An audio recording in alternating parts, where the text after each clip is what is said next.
बिस्मिल्लाहिर्रहमानिर्रहीम अस्सलाम वालेकुम। आज हम जनरल साइंस के टारगेटेड क्वेश्चंस देखेंगे जो कि हम आईबीए के पर्सपेक्टिव से देखेंगे। आईबीए ने जो भी ग्रेजुएशन बेस पर टेस्ट ली है उसकी जो जनरल साइंस का क्वेश्चन है उसकी एंगल से आज हम क्वेश्चंस देखेंगे। आज से हम टारगेटेड स्टडी करेंगे, ठीक है।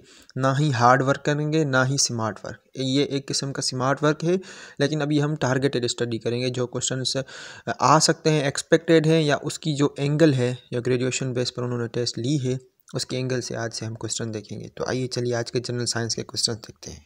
सबसे पहला क्वेश्चन है, hydrochloric acid is necessary for the easy digestion of. Hydrochloric acid है वो किस चीज़ में मदद करता है, हमें किस चीज़ को इजीली डाइजेस्ट करने में मदद करता है। तो उसका सही ऑप्शन है ऑप्शन डी, प्रोटीन्स। अगला हमारा क्वेश्चन है, ornithology is the study of.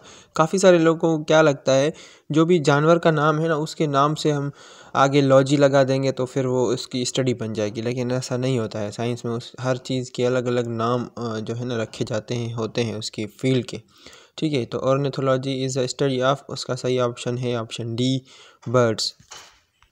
अगला क्वेश्चन है, which vitamin is provided from sunlight to human body. काफ़ी सारे लोग सुबह सर्दियों में गर्मी में उठकर धूप पर बैठ जाते हैं, लेकिन उनको पता नहीं होता कि असल में हमें वाइटामिन कौन सा मिल रहा है। वो बोलते हैं बस धूप पे बैठना अच्छा होता है। भाई थोड़ा जान भी लो कि कौन सा वाइटामिन हमें मिलता है।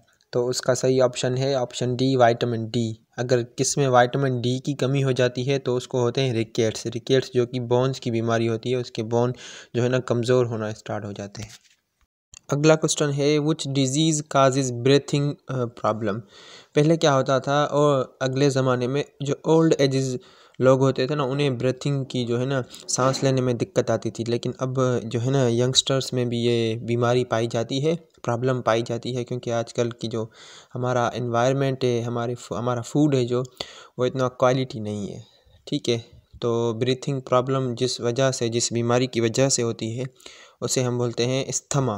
उसका सही ऑप्शन है ऑप्शन बी, अस्थमा, जब सांस लेने में किसी को दिक्कत आए। अगला क्वेश्चन है, the largest planet of solar system is. Solar system का सबसे लार्जेस्ट प्लेनेट कौन सा है। तो उसका सही ऑप्शन है ऑप्शन बी, जुपिटर। जुपिटर हमारे सोलर सिस्टम का सबसे लार्जेस्ट प्लेनेट है, और अर्थ को कहते हैं ब्लू प्लेनेट, क्योंकि अर्थ का जो सरफेस है 75 उसका जो परसेंट उधर पानी है। और एक और क्वेश्चन आ जाता है कि अर्थ के सबसे ज़्यादा करीब कौन सा प्लेनेट है। वैसे तो जो है वीनस है, ठीक है, लेकिन वीनस पर हम गए नहीं हैं अभी, वहाँ पर कोई पहुँच नहीं सका, लेकिन मार्स पर हम पहुँच गए हैं, एलन मस्क वगैरह। तो मार्स को हम लिखते हैं कि मार्स अर्थ के सबसे नज़दीक है। और एक और क्वेश्चन आ जाता है कि सोलर सिस्टम किसने इन्वेंट किया था, किसने बताया था, ठीक है। तो वो था कोपरनिकस। अगला क्वेश्चन है, the layer of atmosphere in which we live is. Atmospheric हमारी जो भी लेयर्स होती है ना जिसमें हम रहते हैं, ऐसी कौन सी लेयर है जहाँ पर सिर्फ एक ही लेयर में लाइफ एग्जिस्ट करती है। एटमॉस्फेयर की हमारी काफ़ी सारी लेयर्स होती हैं, इसमें सिर्फ एक ही लेयर है उसमें लाइफ एग्जिस्ट करती है, बाकी बकाया जो भी लेयर्स हैं ना उसमें लाइफ एग्जिस्ट नहीं करती, क्योंकि या तो वहाँ पर टेम्परेचर बहुत हाई है या तो टेम्परेचर बहुत लो है। तो इस क्वेश्चन का सही ऑप्शन है option C, troposphere is the atmospheric layer in which we live. एक और क्वेश्चन आ जाता है कि जब हम काफ़ी सारे इकोसिस्टम का जो कॉम्बिनेशन बनाए उसे हम क्या बोलते हैं। तो उसे हम बोलते हैं बायोस्फीयर, क्योंकि इकोसिस्टम जो है ना नॉन लिविंग और लिविंग थिंग्स का इंटरेक्शन आपस में होता है, उसे कहते हैं। अगर हम उन चीज़ों को कंबाइन कर देंगे तो क्या हो जाएगा, biosphere. Biosphere means where life exist. अगला क्वेश्चन है, which day is observed as national science day. कौन सा दिन नेशनल साइंस डे के दिन से मनाया जाता है। तो उसका सही ऑप्शन है ऑप्शन सी, 28 ऑफ फेबरवरी। दूसरे ऑप्शन देख लेते हैं, हमारा 14 ऑफ फेबरवरी को होता है वैलेंटाइंस डे, 8 मार्च को होता है वोमेंस डे, और 1 मई को आई गेस लेबर डे होता है। आप गूगल से ज़रूर कंफर्म कर लीजिए। अगला क्वेश्चन है, एटम्स आर कंपोज्ड ऑफ। हमारे जो एटम होते हैं वो किन किन चीज़ों के बने होते हैं, ठीक है। तो उसका सही ऑप्शन है option D, all of these. Atoms जो है ना कंपोज्ड ऑफ होते हैं इलेक्ट्रॉन, प्रोटॉन और न्यूट्रॉन। इलेक्ट्रॉन पे होती है नेगेटिव चार्ज, प्रोटॉन पे होती है पॉजिटिव चार्ज, और न्यूट्रॉन जो है उस पर कोई चार्ज नहीं होती। अगला क्वेश्चन है which of the forces combine together to keep planets in their respective orbits. जब हमारे प्लैनेट्स जो है वो अपने ऑर्बिट्स के अराउंड घूम रहे होते हैं तो उन्हें ऐसी कौन सी चीज़ मजबूर करती है कि वो सेम उसी पोजीशन में घूम रहे होते हैं हमेशा।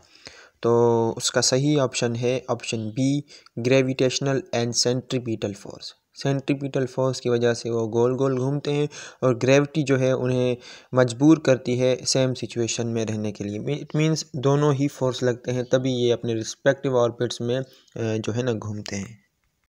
अगला क्वेश्चन है electric current in a metal wire is due to the flow of. हमारा जो इलेक्ट्रिक करंट है वो वायर में फ़्लो कर रहा होता है, वो किस वजह से कर रहा होता है, ठीक है।